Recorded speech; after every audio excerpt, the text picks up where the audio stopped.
Nell Brinkley was an American illustrator and comic artist who was sometimes referred to as the Queen of Comics during her nearly four-decade career working with New York newspapers and magazines. She was the creator of the iconic Brinkley Girl, a stylish character who appeared in her comics and became a popular symbol in songs, films and theater. Background and career. Nell Brinkley was born in Denver, Colorado, in 1886, but her family soon moved to the small town of Edgewater on Denver's western border, facing Sloan's Lake at Manhattan Beach. She was not formally trained in the arts, and dropped out of high school to follow her natural talent with pen and ink. As a tot, she drew place-setting illustrations of knobby needy kiddies for Mary Ilitch's garden parties at Ilitch Gardens. At the age of 16, she was already accomplished at illustration. She illustrated the book cover and 25 illustrations for a 1906 children's book, Wally Wish and Maggie Magpie by U.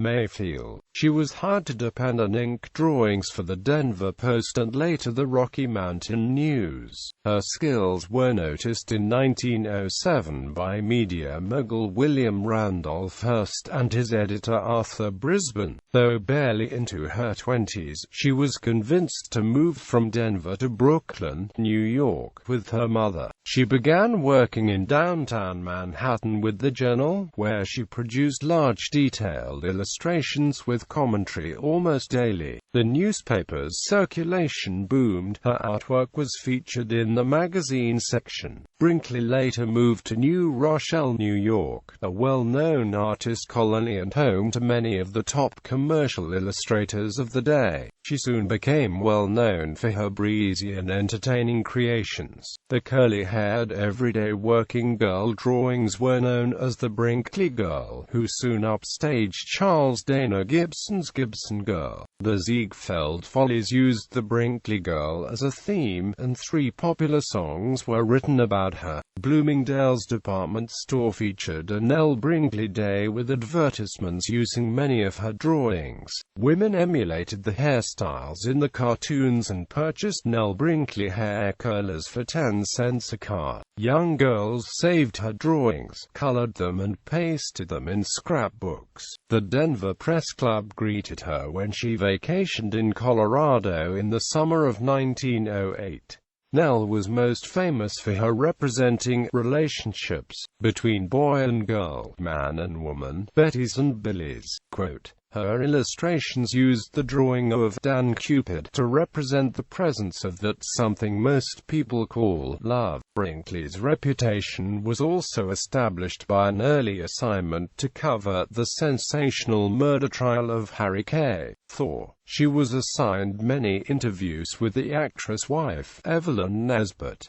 In later years, she covered other infamous murder trials. She produced numerous courtroom illustrations printed in the Evening Journal and other Hearst newspapers. Nell flew with Glenn Martin in his new biplane and reported the daring swoopings and the landing for her readers. Nell helped with war bond drives, and she entertained and consoled those at home and the American youth abroad during and just after World War I. She traveled to Washington, D.C. where she interviewed many young ladies who had left their homes to become defense workers. Nell also became known for the charming text that accompanied her stories and reporting while she worked at the Evening Journal and other publications that included Cosmopolitan, Good Housekeeping and Harper's Magazine. She produced many illustrated theater reviews and profiles of mothers and young women in society, including later, in the 1930s, First Lady Eleanor Roosevelt. Much of her writing promoted the working women of the time, and encouraged the expansion of women's rights. Her work was distributed to newspapers internationally by King Features Syndicate. By 1935, however, photography began to replace illustrations in newspapers. She had become the most prolific and famous romantic writer-illustrator. Later, she illustrated books and produced topical multi-panel art pages of art. One was collected in a 1943 anthology of comics. In 1944, when large headlines were about the battles of World War II, Nell Brinkley quietly died after over 30 years of entertaining fans from the most read newspapers, the major media of her time. She was soon to be forgotten. Her mother and father and Nell are buried in a New Rochelle, New York cemetery. The Brinkley Girl. Brinkley was known for her idyllic designs in her artwork, and her female characters drew attention from readers. In comparison to the staid Gibson girl stereotype established earlier by Charles Dana Gibson, the Brinkley Girl was feminine, fun-loving and more independent.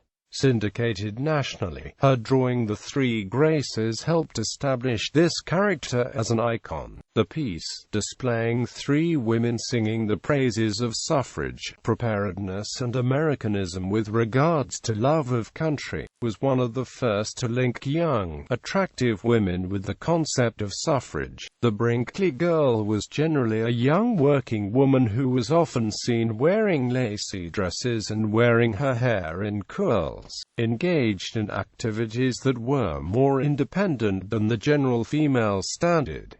Her work was often considered to have a feminist slant. The Brinkley Girl became a national sensation, the topic of pop songs, poetry and theatre. The second Ziegfeld Follies featured a number of references to the Brinkley Girl, including a song, The Nell Brinkley Girl, by Harry B. Smith and Morris Levi. Books. The Brinkley Girls collects Brinkley's full-page color art from 1913 to 1940, her earliest adventure series, Golden Eyes and Her Hero, Bill, her romantic series, Betty and Billy and the Love Through the Ages, her flapper comics from the 1920s, her 1937 pulp magazine-inspired heroines of today, and unpublished paintings, along with an introduction by the book's editor, Trina Robbins.